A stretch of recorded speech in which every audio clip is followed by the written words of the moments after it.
Danny Flexen here for Seconds Out with the latest edition of ReFLEXions. We're here every Monday, 4:30 p.m. to round up the boxing action of the weekend just gone. And there was a big shock over the weekend when Julian J-Rock Williams, who caused a bit of a surprise of his own back in May last year, relieving Jarrett Hurd of some of the major super welterweight titles, fell short on his homecoming defence against the unheralded Miami-based Dominican Republic fighter Jeison Rosario. I don't think anyone was more surprised than Julian Williams that he fell short in that defence, but he lost his WBA and IBF super welterweight titles. Feel free to correct me, but I think that's right. Rosario was ridiculously long odds coming in. It looked pretty even at the start. J-Rock didn't have quite the same impetus, quite the same fire as he had in that Hurd fight, which was obviously one of the fights of the year, and was cut quite badly on the left eyelid in the second round, and I think that affected the outcome.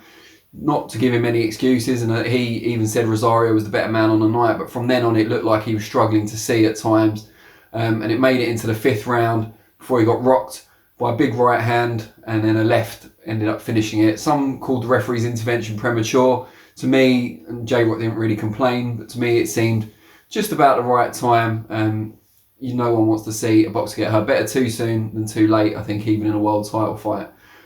So now J-Rock will look to rebuild. Still a world-class fighter, but Rosario, only 24 years old, the world's his oyster. Kind of come from nowhere, really, for the majority of casual boxing fans, and is now a holder of two of the major belts at 154 pounds. And it's a really exciting division. Obviously, we saw Jermell Charlo recently regain the WBC belt from Tony Harrison. And a bit of an upset, another upset, although not as big as Rosario against J-Rock. We saw Patrick Teixeira beat Carlos Adames for the WBO belt, previously belonging to Jamie Munguia, who is now up at middleweight, of course. So it's a really interesting division and a really eventful one. Titles changing hands relatively frequently. No standout leader, no standout pound for pound contender. So when you look at guys like, for example, Kell Brook, who's talked about going into the 154 pound division, challenging there rather than down at 147, you kind of look at it and think, well, it's an easier division at the moment. Welterweight, you've got Crawford, Spence, Thurman, Pacquiao, etc., etc. 154, they're all very good fighters, but no one you'd call elite at the moment. So maybe Kell Brook should think about staying there. It's a more comfortable weight for him to make as well. And I'm not by any means predicting that Brook can beat any of those guys, but it certainly looks an easier challenge than down at 147, which to make that weight is a challenge in itself. But congratulations to Jeison Rosario.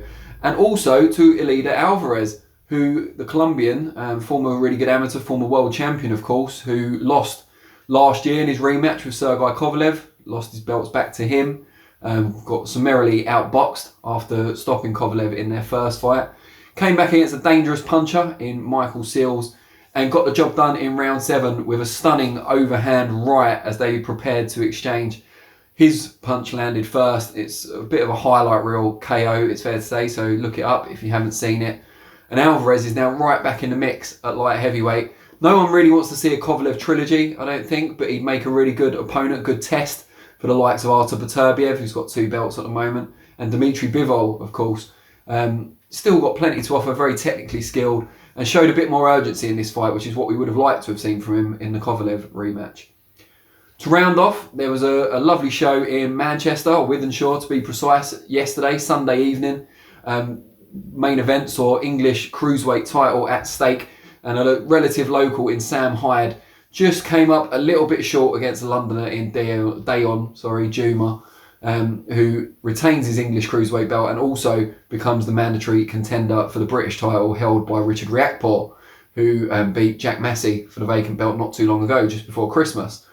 So we're now looking at potentially in the first quarter of this year, Riakporhe against Jumah in an all-London battle for the cruiserweight belt. It was really lovely to see Jumah and Hyde talking after the fight, giving each other plenty of credit in what was a real war, really close at the end as well.